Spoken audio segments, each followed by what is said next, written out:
Shalom, shalom everyone! Ito na naman ang kaganapan ko nung ako ay nagbakasyon at galing ng Leyte. And this is pauwi na ng Manila. So, ayan, nag-roro na naman kami. Ang sinakyan namin ay ang Owen Giant. And 8 hours ulit yung biyahe namin at medyo maulan dyan noon nung nabiyahe kami kasi gabi na kami nakarating. 8 o'clock ng gabi, buti na lang naabutan namin. And habang kami ay nagbibiyahe, nag-decide kami na daanan namin yung aking isang kaibigan during nung nag-YouTube ako during pandemic. Siya si Doris Dorang. Doris Adventures sa kanyang YouTube channel at dinaanan namin siya sa Barcelona, Sorsogon at isa ito sa tourist spot sa kanilang place ang pinaka-old church and napakaganda ng church nila guys kasi yung ceiling talaga is painting and Spanish era pa rin ito no, so ang ganda guys, napakasarap, nag-enjoy talaga ako sa aking vacation. Galing ng Leyte, dumaan ng Sorsogon at ilang oras lang na mga kaya, mga 2 hours lang kami nag-meet and inikot ko lang yung sa gilid at sa harap ng church na yan is yung beach na yan, so makikita mo talaga na napakaganda ng place. Inalagaan din yung church and yung harap talaga na yan is hindi nila ginalaw. At pero yung dyan sa church mismo is inaayos na lang, nililinis. And yan ang aming picture ni Dorang. And she's a very good friend of mine. Kahit na nasa YouTube lang kami nag-meet, is tuloy-tuloy pa rin yung pagkakaibigan namin. Yan, napakabait niya ng taong yan. And binigyan din kami ng time para ma-meet namin siya.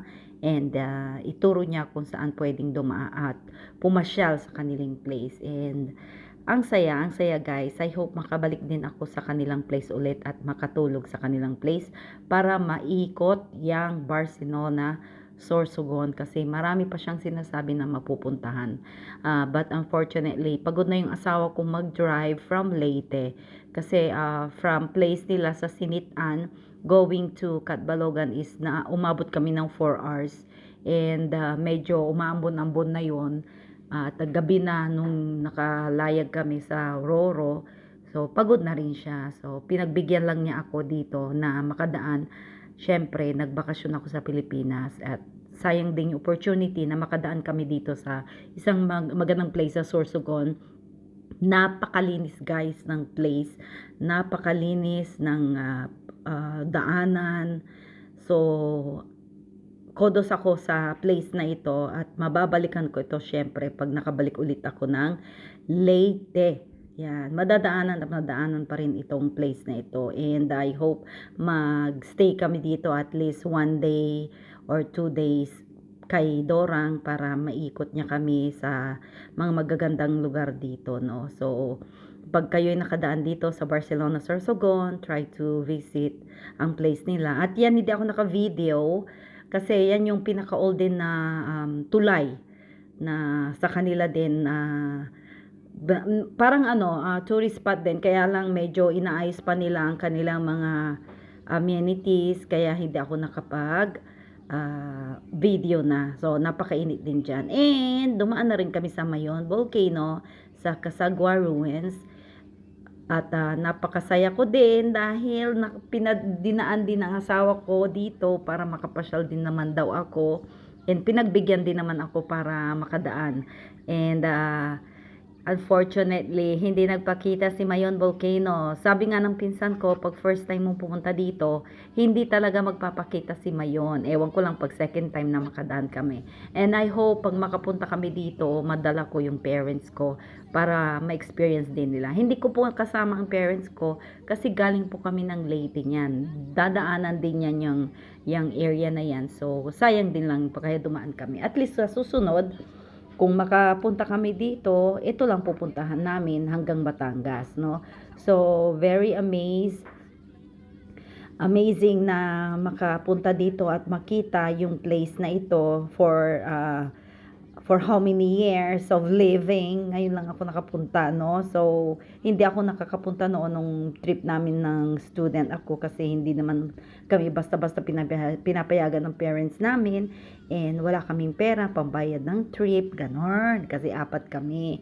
So ngayon lang nung medyo nakaluwag-luwag ng konti at nakadaan sa Mayon Volcano, sabi ko sa asawa ko, andito na rin lang tayo, daanan na lang natin para ma-experience ng anak natin na makapunta, in case na hindi naman siya makasama sa trip, nakita niya na ang Casagua Ruins, ang Mayon Volcano. Meron naman diyang magagawa diyan ATV ride, kaya lang dumaan lang kasi kami, so gustong ng anak ko mag ATV ride, kailangan namin bumalik na ng Manila, Bulacan, kasi syempre uuwi pa rin ako ng Pangasinan. So sa susunod siguro, mapagbigyan ko siya, pero gustong-gusto niya talagang mag-zipline and ATV ride doon mismo sa paanan ng Mayon Volcano. Sabi ko sa susunod na lang sa uwi ko, in God's time, in God's will ulit, na makarating ako ulit dito sa place ng asawa ko, dadaan kami ulit dyan at bibigyan ng time yung para sa anak ko para mag-enjoy naman siya. Pero nag-enjoy naman siya sa isda. Ang daming isda, kaya tuwang-tuwa din. Ewan ko ba, lahing sirena yata itong anak ko at saka yung asawa ko. Tuwang-tuwa sila sa isda at ang lalaki ng isda, guys. Tilapia, tsaka koi fish, pinaghalo-halo na dyan. Pero ang lalaki, tingnan mo yung asawa ko, nag-enjoy. See, parang bata, bumalik sa pagkabata. Nagagalit ako dyan sa bigla siyang umupo sa gilid. Akala ko walang upuan dyan. So, pero takot ako mga ganyan na sa gilid-gilid. Ay, takot talaga ako, guys. Ayan, hello, Mayon. Ayan. So, yan, mayroon silang garden dyan sa loob. Meron entrance fee na 20 pesos yata yun. Pero, ang ibibigay nila ay yung para sa isda. So, ang ano ko naman, sige, pinagbigyan ko yung anak ko, and nag-spend lang siya na magpakain ng isda. Ang dami niyang kinuhang pagkain ng isda. So, pinabayaan namin mag-asawa, umupo lang kami, nag-video lang ako, pero pinaubos namin ang kanyang bililing pagkain ng isda. So, habang ako nagbi-video, ayaw talaga magpakita ni Mayon. Ano ba yan? Mayon Volcano. Magpakita ka sa susunod, Pero napakasaya, enjoy ang aking vacation na bandang south area. Diba? Actually, marami kang madadaanan dyan na tourist spot. But medyo nakikita namin ang ulap, medyo nangingitim na. So, mahirap magbiyahe pag malakas ang ulan. No, kaya ang asawa ko, dinadalan din niya, sabi niya, balik na tayo kaagad sa Bulacan kasi alam mo this, alam mo that. So, ang ginawa namin, sige, picture. Sayang din yan, experience. And, family picture namin mag-asawa, kami mag-ina.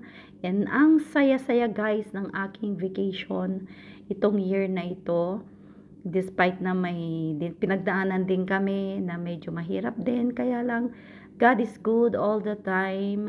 Kung ano man yung ibibigay ni Lord or hindi ibibigay ni Lord, be thankful, kasi sabi nga nila, kung hindi ibibigay ngayon, malay mo the following day, the following year, makakamit natin lahat yon in God's time, in God's will. Just keep praying sa lahat ng plano nyo sa buhay. Walang imposible sa Panginoon. Magdasal lang tayo, guys, kahit na maraming problema, financially, spiritually. Ganyan talaga ang buhay, guys. Pero God is good. God is always with us para mag-guide kung ano man po yung magiging plano natin sa buhay. Especially sa family. Kung ano yung intention mo sa family, hindi kayo magiging anong tawag doon, hindi kayo magre-regret kasi andyan ang Panginoon lagi. God bless everyone. Bye!